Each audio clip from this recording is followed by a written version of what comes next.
Hi there, welcome to the Design Reinvention webinar series by C9 HotelWorks and Delivering Asia Communications. I'm David Johnson and I'm CEO of Delivering Asia and I'm the moderator today. So this is volume 2 of a series that kicked off with Bill Bensley's Human Zoo last week. But today we are focusing on health and wellness, a sector more vital than ever in the post-COVID-19 world. So we're seeing a number of trends at the moment. We are seeing a return to honest local craft that can restore the human touch. We're seeing an acceleration of a change in lifestyles that is creating a design rethink. And most of all, we're seeing an increased importance in sustainability, repurposing and redevelopment. So today we are going to be discussing those issues and more by the speakers and who are thought leaders all in their fields. I'll introduce them in just a moment as they look for the aha moment that designers crave the most. So today I'm delighted to introduce you to Ingo Schweder, who is who's the founder of GoCo, Patrick Keane, who is the founder of Projects Asia, and Bill Barnett, who is here probably to make some trouble and to add some controversy to the session, who's the managing director of C9 HotelWorks. We're going to start with Ingo. Ingo, please, the floor is yours.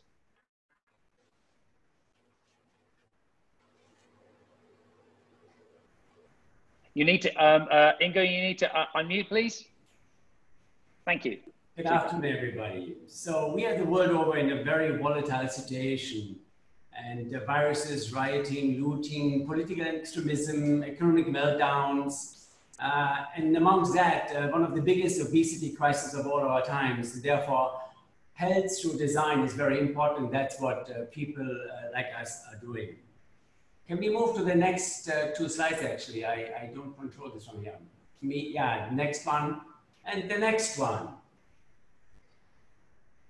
Survival through resilience. So design moving forward will need to consider even more strongly the aspects of resilient design. The key aspect for all these projects will be the air quality and will be the renewable energy sources which are implied, will be the long-term durability of a project. Therefore, developers and architects, clients the world over, have developed an ever higher consciousness of resilient design aspects which we need to consider. And the resilient design aspects are noted here on this page, and I would like to move to the next slide where we are going to talk about Amala. Amala is a $16 billion project. The designers involved, there are people like Solomon Foster, Zaha Hadid, Jean Nouvel, Ian Payne, Dennison, John Hay, Peter Remedios.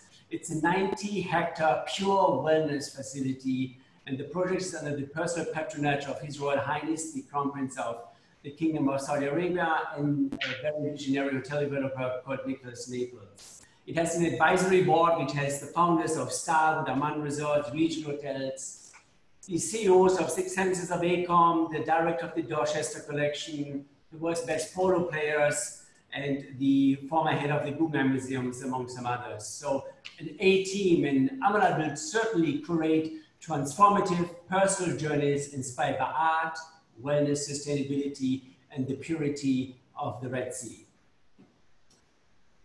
Next, biophilic design. The overall master plan of Amala has inculcated in all its aspects biophilic design. Architecture is not only beautiful and stunning, but designs which coexist in harmony with the environment.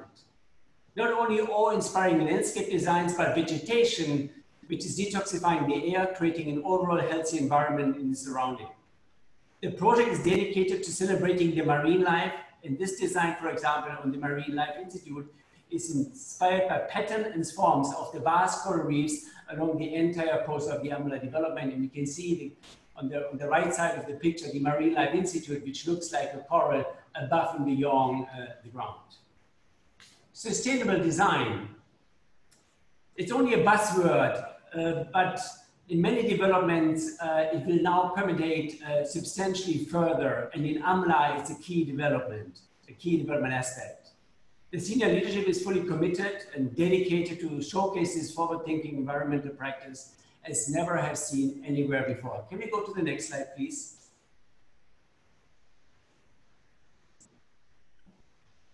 Hello? It's envisioned that the project has zero carbon footprint. It's preserving its rich nature in all its forms. It is fully energy independent through a solar farm, geothermal energy use, amongst other means. And farm to table is truly and sincerely there, because all 20 hotels will be fully delivered by farm to table, fresh organic food created on site.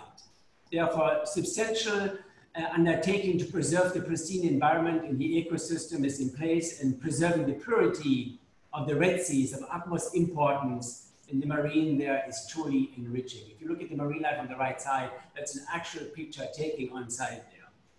So from the safe and secure spaces on the master plan, we all talked about key principle of biophilic and sustainability. On the building level, the architecture and the landscape planners are manifesting designs that consider natural ventilation, light levels commensurate with our circadian rhythm, inner clock requirements, and the installation of these buildings due to the heat. If you look at the Taj Mahal, Fatehpur Sikri, there is a temple where you can go inside. It was built 700 years ago. And if you go there right now, the water, the shades, and the air which is there. So the Mughals knew already how to build those things in the 14th century, and we are just reviving this right now. Therefore, the homes and the villas, which are connected to nature, creating cocooning, intimate spaces for living in harmony with the environment and practicing wellness at large, will be home here at Amala. Can we go to the next one, please? One of the key principles in Amala is community spaces, where people can interact in harmony, share common interests, exchange, come together, and break bread. This starts from the wellness village, which are abundance of retail, wellness retail, co-working spaces, art and culture, and various food options. The wellness core has a large-scale interconnected wellness landscape. It's a trail which has hiking, biking, outdoor fitness options. And in the Wellness Institute, in the Research Institute, you will have students, professors, researchers, wellness practitioners, and healers will all come together in order to exchange, discover, and talk about healing modalities. I believe there's a substantial democratic shift happening right now, where before wellness communities were only for the five-star luxury consumer. This will change substantially, because there's more and more demand and more requirement for people to be part of a more healthy environment, and therefore a more democratic, accessible environment and more democratic, accessible wellness communities will become more permanent. Can we go to the next example? Here you can see a wellness community in California, which shows wide variety of communities. It shows the hot spring in day spa as a center. It has it's a wellness hotel. It has organic orchards. It has organic gardens. It has OT preservation. So over 50% of this environment is preserved for nature. And in between are different communities commensurate with different needs and different pockets for people to live in those communities. And one of those things, for example, in wellness communities is you have a porch in order to make sure when your neighbor come by that you can talk to him. Not that you are in a closed up high-rise condo where you don't have any conversation with any of your fellow neighbors. Can we go now to Norway, to our last slides there? So we went to Saudi Arabia and California, and now I'd like to share with you what we're doing in Norway. It's a 39-hectare environment where nature is pure, where there's the most pristine environment, where the nature is embracing the village and all its aspect. And the approach here is minimum impact to landscape environment. It's the cleanest air in the world. You can drink from the nearby rivers. That's sincerely the case. And the salmon tastes very different than in our supermarkets here in Bangkok or elsewhere. So it's a very forward-looking place at the edge of the Arctic Circle. It's a core of the development will be to live in harmony with this pristine environment. And if you can go to the next slide now, it shows the wellness center, which is the heart of it. It's where dining, social interaction, will take place. The design approach is very simple. It's using of natural materials, creating of uncluttered spaces, using maximum exposure to the ocean, the land, and the natural surroundings. If you go to the next slide, we show the nature cabins there. The rooms component is very carefully placed in prefab cabins into the landscape. Into the next slide.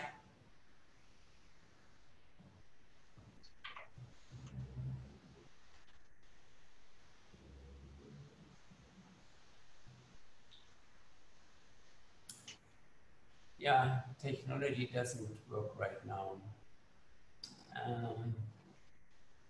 Can we please go to the next slide?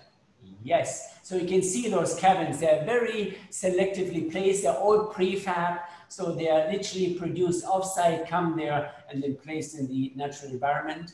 If you could kindly go to the next slide.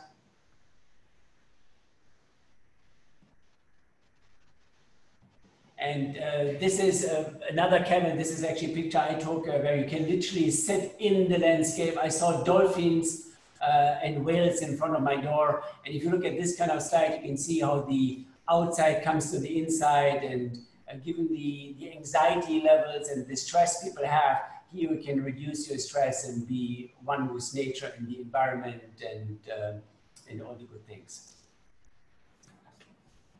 Can we go to the closing slide?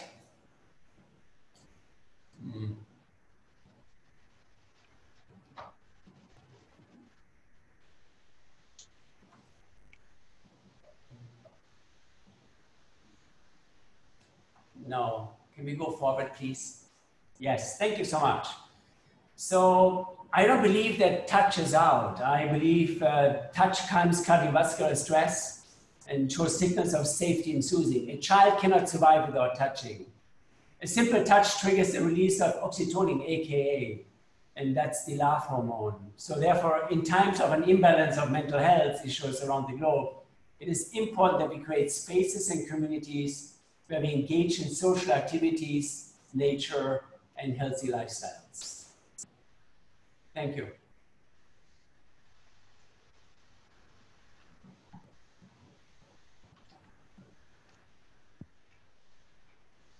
Patrick. Thank you, everyone. I'm hearing a bit of an echo, but I'll try my best to talk through that. Slide 1, please. So I'm going to start my my quick talk with the end, and start and finish with the beginning, if that makes any sense. The world will, after this whole ordeal, the world will never be the same. Which is quite daunting at the outset, but then as one takes a breather, a sigh, it's an aha moment. So I remember keeping an old fortune cookie from a Chinese takeaway restaurant as a student, and it says the following: stop searching forever. Happiness is just next to you. So with all of the restricted travel, more than ever, I think it's time to reach into our backyards, have a look around, and give some thought to what the world really has to offer. And on that note, here are some small steps. Next slide, please. We've come up with some observed post-COVID design trends. And I think with this comes really a newness or an excitement or a potential to work in this new world that we're not actually quite sure what it's about. And next slide, please. The first one is fusing 3D tech with regional arts and crafts. So here we have just a computer image from one of our screens on a wellness project. It's a 3D model that we do a lot of studies in, and it's now, I think, important to work directly with factories using all of the emerging technology or the technology we have around, and sending that directly to fabricators.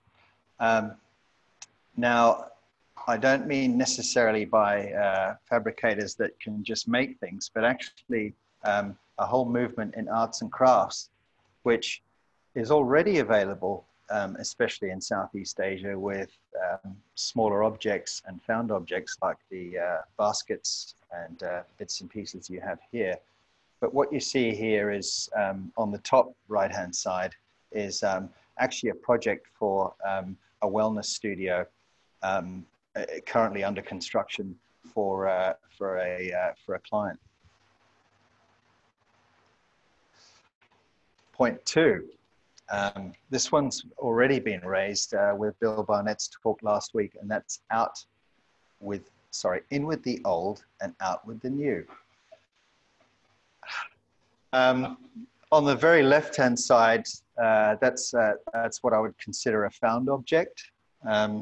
It's a hybrid of something antique and something mid-century, but it works. It looks a little bit schizophrenic, but it's a solution to a common problem of seating. It was detected on a busy street, and it was found literally in the back door. Slide 2. These objects were found on an illegal beach stroll. I shouldn't say that too loudly. But if one was to potentially adopt designs like this, think of all that plastic you could save for the next conference chair. Thousands and thousands of chairs, acres and acres of plastic. I've tried the one on the right. It's very, very comfortable. And it's just food for thought. So on the slide 3, this is a project called Project Rattan, including some designers that have come out of this, and they're working with new trends in working in rattan and arts and crafts. I think also with this point 2, I think it's important to look at locally found objects and use those for inspiration. This is an object commonly found in Thailand. It's a chicken coop or a chicken cage. And on the right, you have a piece from one of our wellness projects, which is a huge LED lantern that is a feature piece in a staircase.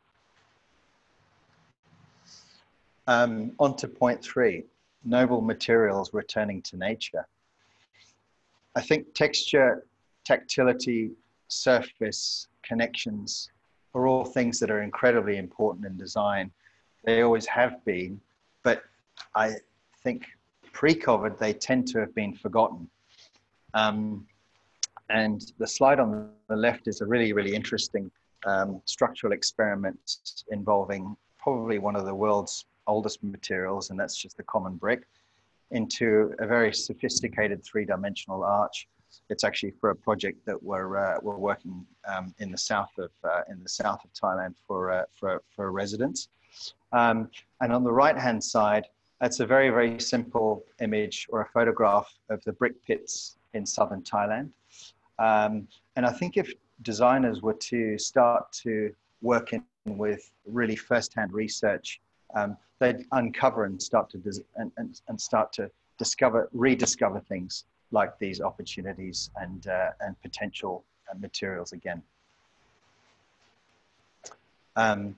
This is on the left. You have a detail. God is in the details of a plywood bench, and on the right, a rattan screen with a little bit of a touch or a hint of some arts and crafts weaving. And these are things, patina, texture, touch, local materials, natural materials that I think start to get lost in the process of design. And this is really a wonderful opportunity to bring those back in the process of going local.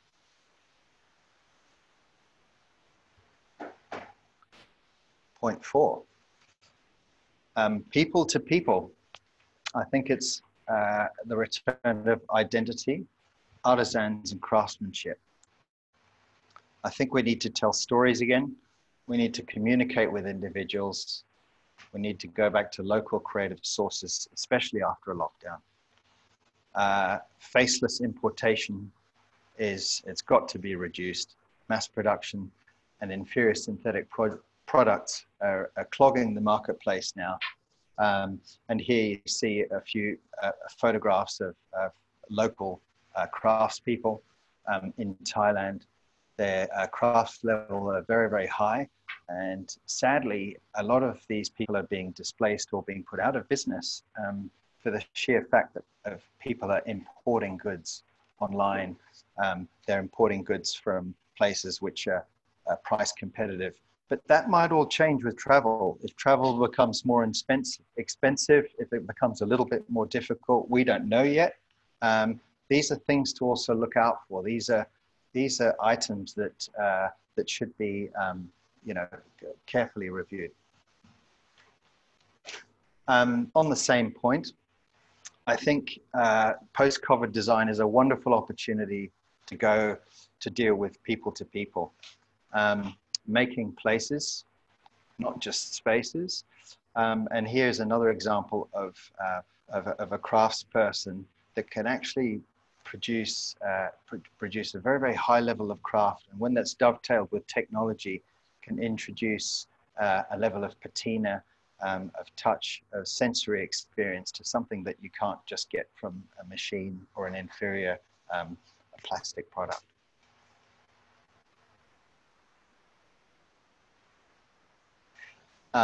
This is a further continuation of that point. On the left-hand side, these are some seating details that we've worked up for a wellness project, for another wellness project, and you can see that they're overtly modern in style and design. We've worked with computation, we've worked with CNC milling, laser cutting, but there's that finishing of the product is the handcraft, the patina, that richness of natural materials.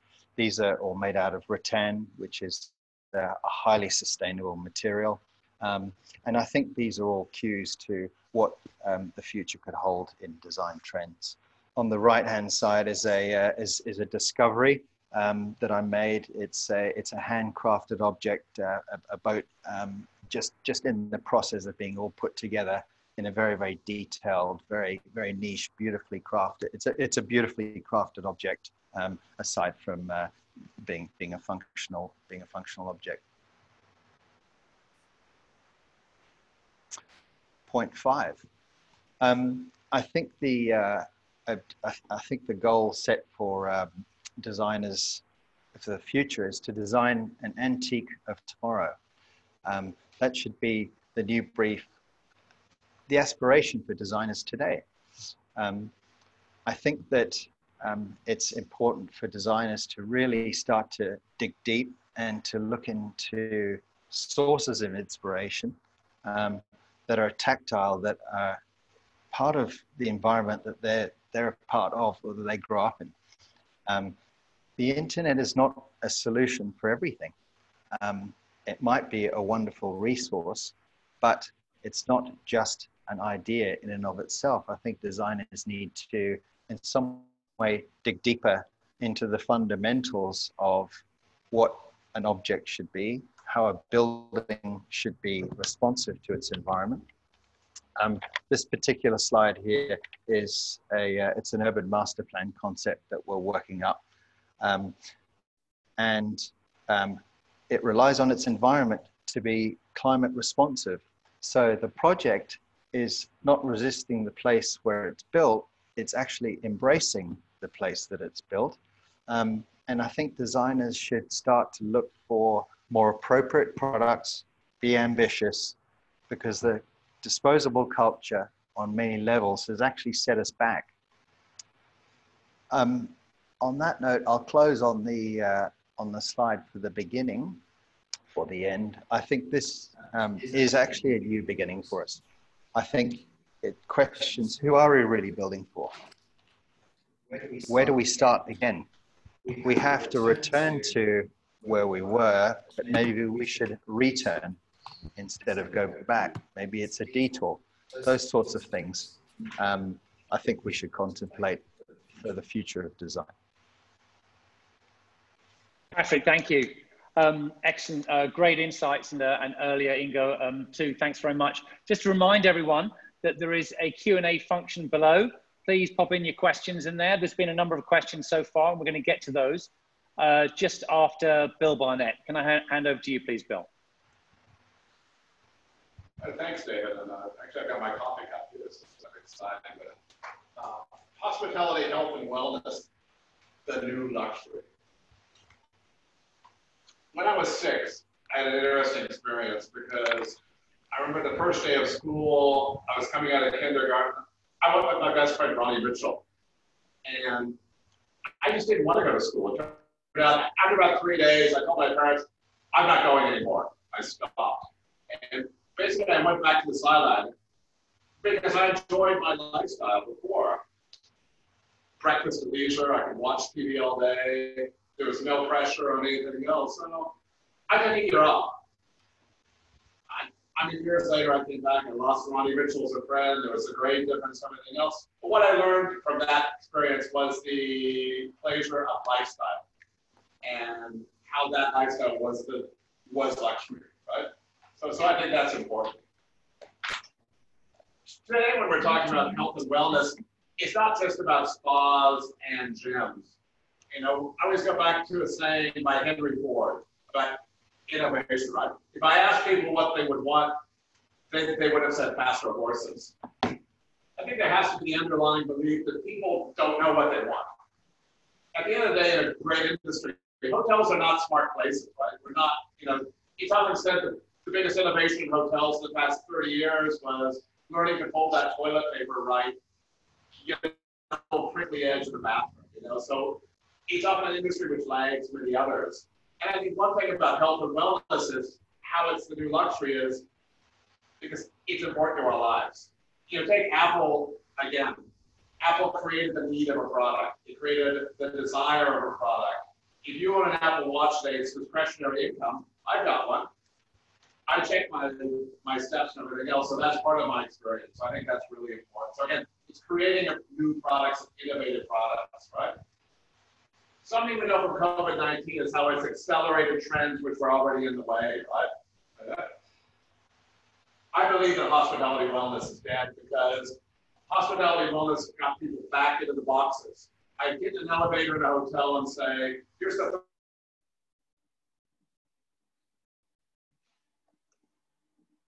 Bill, you're muted. There we go. Here we go. We're back off mute. Okay. Thank you. There we go. Perfect.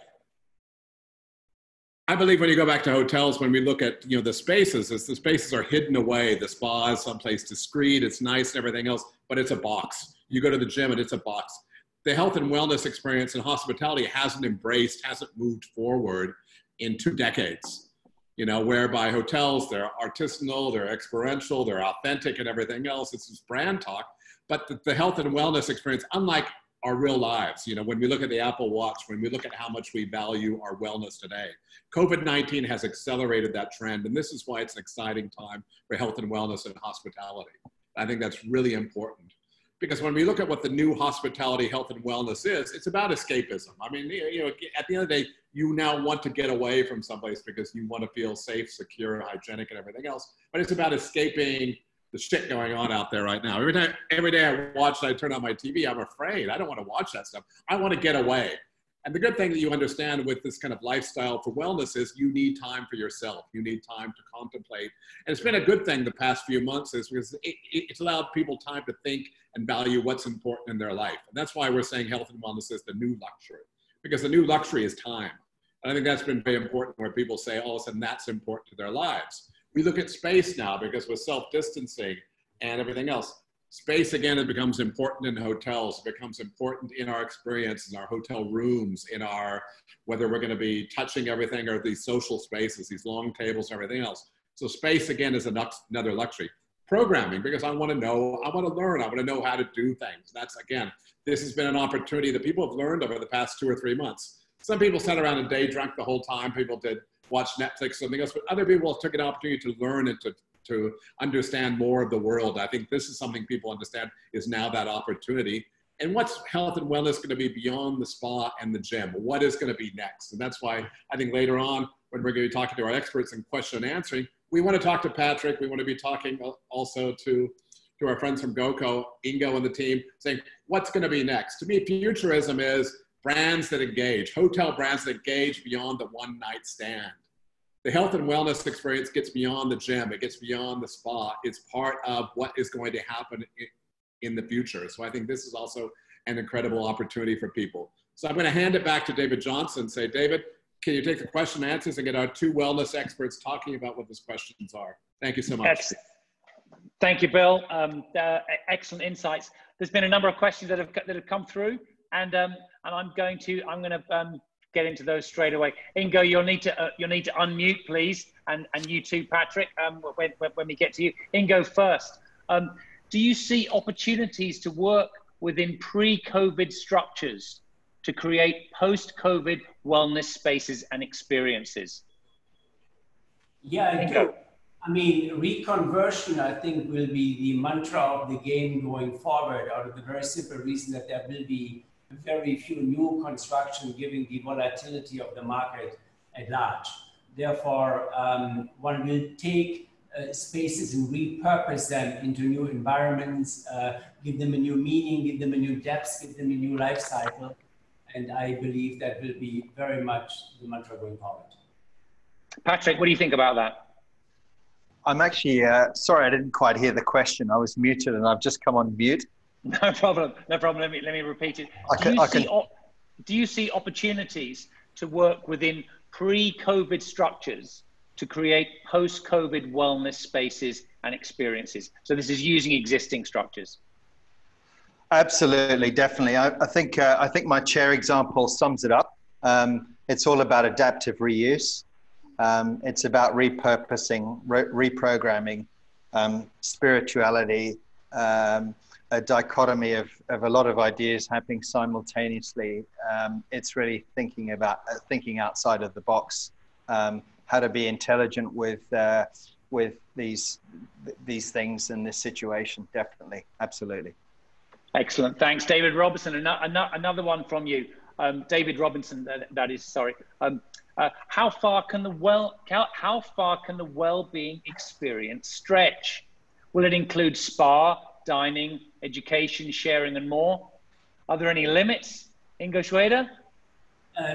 All of that, David, and many more things. I don't think it's just limited to a spa, to a massage, and to a yoga class, and to an organic food environment. It's the way how you look at art. It's the way how you look at and frame it. Look at a beautiful setting in nature. It's how you breathe. There's so many elements which are all form part of what wellness is all about. It's good thoughts. It's nice talks and nice conversations. It's all part of wellness and being well and being harmonious and being round. That's great.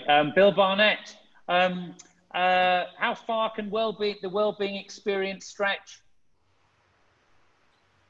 How far can we go? I mean, there is no limit, because again, it's going to encompass every part of our lifestyle. Again, I think that's the beauty of this, because when I talk about luxury, it's discretionary spending. It's that you'll invest in yourself.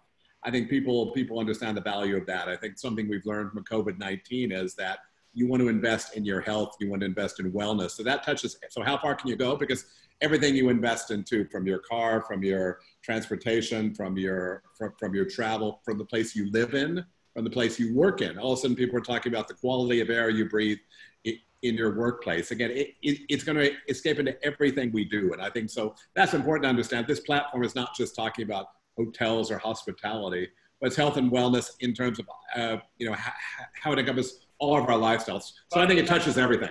Sure. Excellent. Ingo, human behavior. How is human behavior, in terms of how it interacts with health and wellness, in your opinion, changed post-COVID? Well, I think people are more down to earth and much more reflective. They had, for the first time in a long time, and we had very frantic past few years the world over. I think the consciousness of oneself, the consciousness of how one interacts with people the sense of empathy one feels towards other people. One has seen people in the last few months in very anxiety-fulfilled moments. I think that has all given us a different outlook onto life, onto self. I think the world needed to be a bit more humbler, and it became a bit more humbler. And I think we all learned that we don't need all the gadgets and all the frills which we had earlier, and we all learned to reflect on that a bit more simpler and a bit more, yeah. Thank you. Patrick, do you have a view on that, please? Human behavior, how's it changed? And how are we, particularly with a health and wellness, given the health and wellness context of the conversation, how has human behavior changed for health and wellness? Well, I think it's all down to ethics and environmental consciousness. People pre-COVID were talking about reducing plastic. They were talking about environmental issues, which were pretty much bolt-on solutions to what was already there. Now it has to be a whole a new beginning to that, to actually explore the fundamentals. And with the reduction or potential reduction in air travel, we're not sure yet, or cost of air travel, people actually might be forced to make more ethical solutions. Think about the context in which they're in, from hotel owners, to actually look around to see what's in their backyard in terms of resources, and make discoveries through that process, which is a very, very exciting process anyway for a designer to give their projects context. So there's a lot of positives to come out of that. I think people are nervous and they're on edge, but they're also open-minded. Okay, that's great. I'm just going to keep with you on this one, please, Patrick. There's another question that's come in. You talked a lot about local materials. There's some concern that by using local materials, they may not have the same quality as imported materials. Therefore, they will give hotels higher maintenance costs, different cleaning costs. How can we manage that? Use more local materials, but have them of a quality and a standard, and at a cost point that's required by hotels. Well, that's the $1 million question, and that's looking into a crystal ball. That's like saying we hope that Patong Beach will stay exactly the same when people are allowed to come onto the beaches. It's one of those things, isn't it? But I think it needs to be a sway to really want that, and not go to necessarily default solutions that one would find. I'll just use the internet as an example, because that's when people are ordering things, for example, plastic chairs or something, they will start to look on the internet. Now there's a trend already happening in Phuket where people are actually going down to talk to arts and crafts people and saying, "Can you make these chairs?" So there's initiatives already starting and developing out of this process of going local. In terms of wear and tear, well, we've got to start somewhere, and I think once these initiatives are formed and standards are required from end users or customers, that process will develop. That is a process, but it needs to start. And if it doesn't start, we'll just go back to ordering products that could be toxic or are inferior, purely just on places that can make them on scale, en masse. So the answer to that final question is about the wear and tear is we have to start. We have to start going local. We have to start demanding levels and standards from the arts and crafts people, which they can do, but it is a process, definitely. Great, thanks, Patrick. Ingo, over to you. And this is a particularly interesting one. We talked a lot about what's next for wellness, the trends post-COVID, but there's a question here on timeless design. what can we do to ensure a design is timeless and it can be relevant for years and is not just going with the trends? I mean, what if we got another pandemic, another thing that happens in a year's time? How can we guarantee timeless design? Ingo. I think that's in the eyes of the beholder. Timeless design is, in my eyes, uncluttered design. It's design which reflects the environment in which the project is based, the culture in which the project is based. Like Patrick said, it's the utilization of local arts and crafts and stones and woods and so far. And if it is real, sincere design without trying to pretend and trying to mask something, putting layers on there in order to present and pretend something, I think that's timeless design. If you go here in Bangkok into the Thai restaurant of what is now Anantara, it was the Four Seasons, it was the Regent, and now it's in Anantara. And you look at that Thai restaurant, it was created 25 years ago. It's still timeless because it has taken all the local ingredients of Thailand and manifested that in the luxury setting or in the 4.5-star setting, and it's true and it's sincere. The problem comes in when you're trying to pretend and when you're trying to put layers.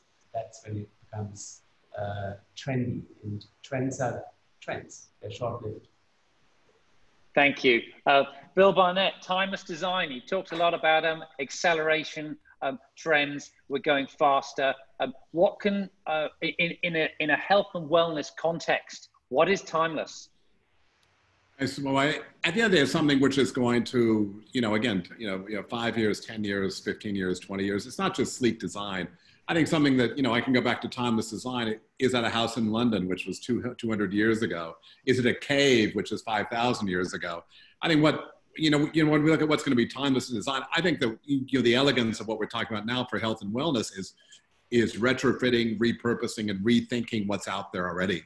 Maybe there needs to be not less new buildings. There needs to be a thought about what we have already and using materials and using repurposing of these structures and going with what we have. That's where the creative process, we talk about this with design. I think that's going to be the green shoot of this whole process, is because all of a sudden people, again, every hotel is going to say, we want to have safety, we want to have hygiene, we want to see what the new wellness is, but they're going to be rethinking about what they're doing. So I think timeless is going to be recreating what's there already and creating something which is sustainable and usable for a number of years. Maybe timeless has a new feeling. Maybe timeless is going to change in definition. And I think that's more elegant in terms of what we're talking about, not just creating something which, again, 20 years from now, you get that, but maybe 20 years, people are still enjoying it 20 years from now, where it keeps living, but has different identities, It's a little bit like Benjamin Button. Benjamin Button keeps getting younger, right? How the hell did that happen? Yeah, that certainly would be timeless. Okay, thanks. We've got some social distancing questions have come in. I'm really pleased to see there's no one talking about the new normal. I'm not going to take a question on the new normal. We're here to talk about the future. But social distancing is a practicality.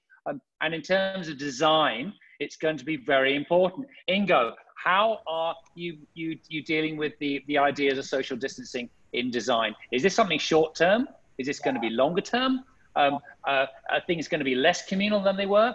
Could you take that one, please? People are social animals. People want to touch, people want to be together. Nobody can live alone in an igloo and not talking to anybody. So, of course, right now it's the right thing to do. We need to keep our distance. We need to keep our mask. And we don't understand the virus right now. But at the end of the day, there was many pandemics before, and there will be many pandemics coming in the next couple of years.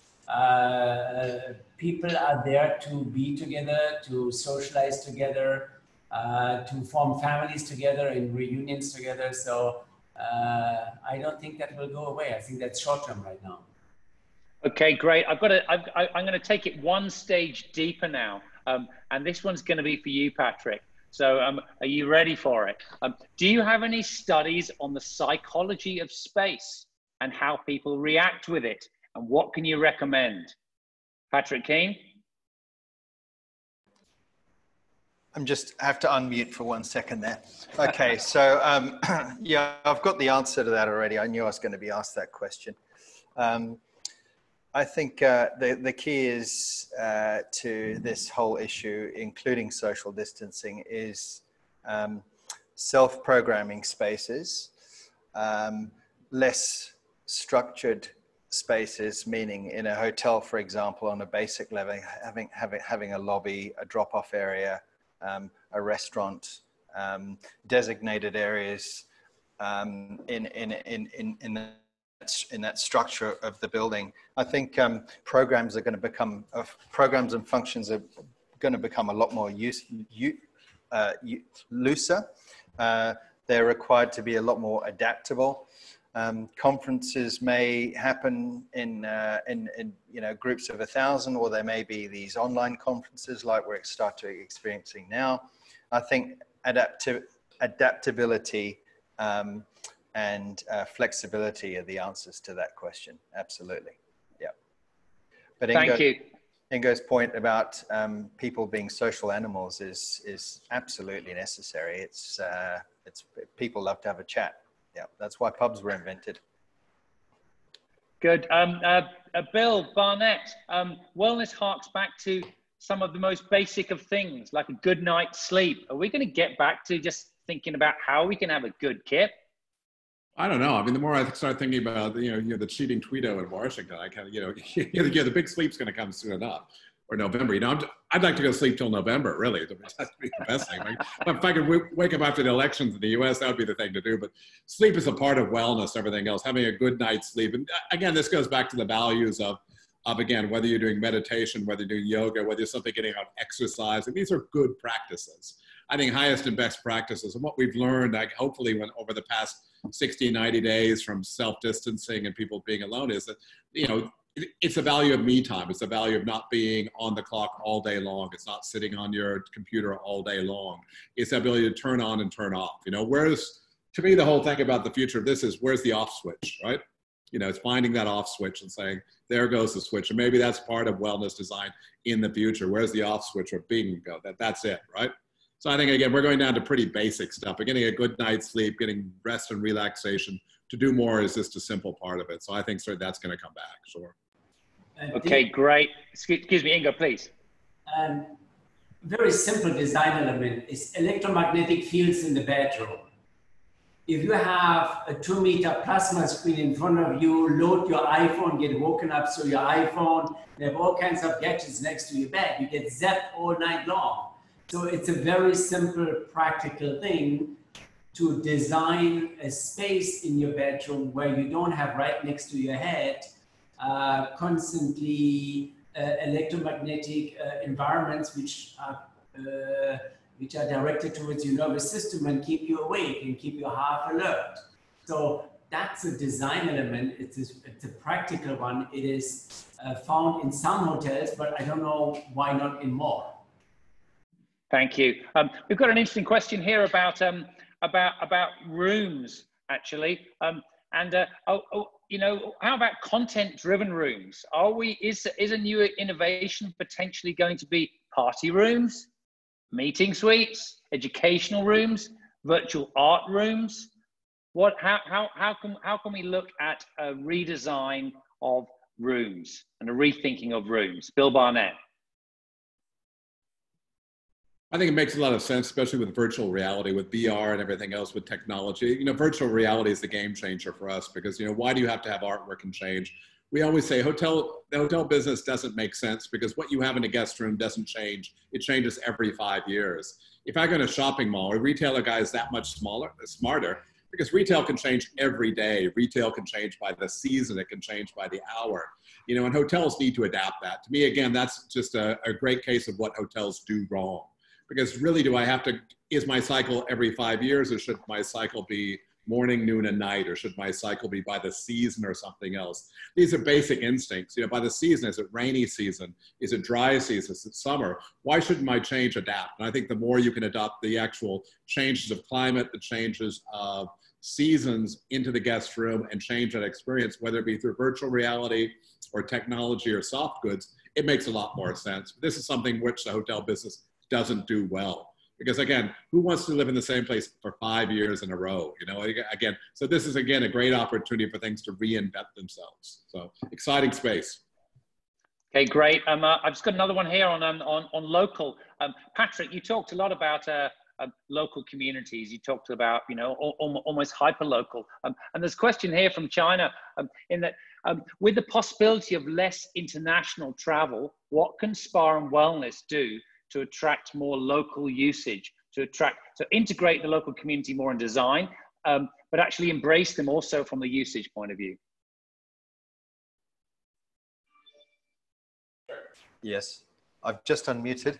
Thank you. The question. Well, it's about initiatives. It's about employment, and it's about contracting people to work on something that, in many cases, they're highly specialized at. The issue is generic design, for a better word, is starting to put some of these local arts and crafts under serious threat, because people are asking for you know, volume business or volume requirements. Niche businesses are suffering, but we've already seen with post-COVID design trends that this is going to come back. And also, I think it's having the confidence for a client or an owner to actually really research the context or the environment in which their product is placed. And on the back of just the last question, I think a lot of the ideas that Bill Barnett was referring to, some of those solutions will be in modular design, I think, and that comes down to adaptability. Now, modular design, adaptability, fusing the latest technology will make things work in that context to a very, very efficient level. And start to service some of those requirements and needs in a much more sophisticated contextual way than they are right now. There'll be a lot more personality, there'll be a lot more uniqueness, there'll be a lot more technology, a lot more efficiency. I think it's time for everybody to dig deeper and you know, be very be quite bold and quite demanding with those requirements, not settling for second best. Great. We've got time for one more actually, and it's going to be going to you, Ingo.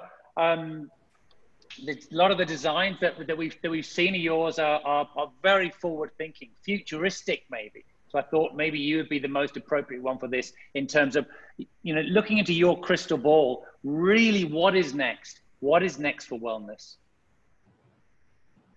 I don't think there is one answer which fits it all, because there's different guest segments, there's different cultures, and there's different environments.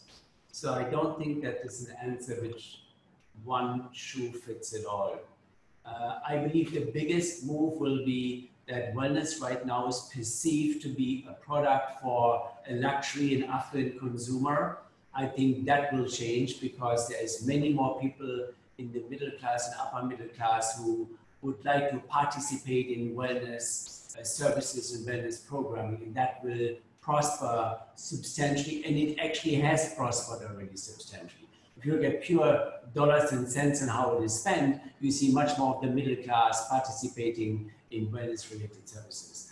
That will penetrate also the architects and the developers, because they're going to not only develop something for ultra-high-net individuals, which is Amala, they will do something which is like in Norway and in California, which is for a slightly more moderate budget.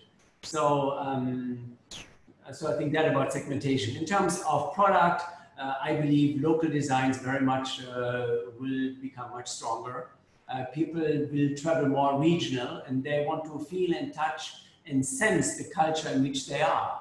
They don't want to come to Thailand and experience an American design. They come to Thailand in order to experience Thailand, but even Thailand has many forms and expressions of what Thailand is all about. So I think there is, for me, there's no crystal ball. There's no one answer which answer it all. You have to be real and true and sincere to your product. And I believe that will find customers and consumers who enjoy that and buy the product. Thank you, Ingo. Bill, do you want to add something on that one, please? I think what we try to sum up, I think flesh and bones are the new bricks and mortar.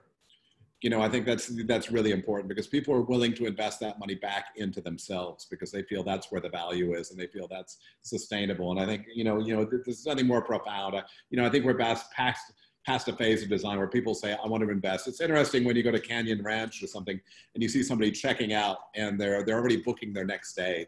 I think what people understand with health and wellness is that this has become a part of your lifestyle that you're willing to invest in.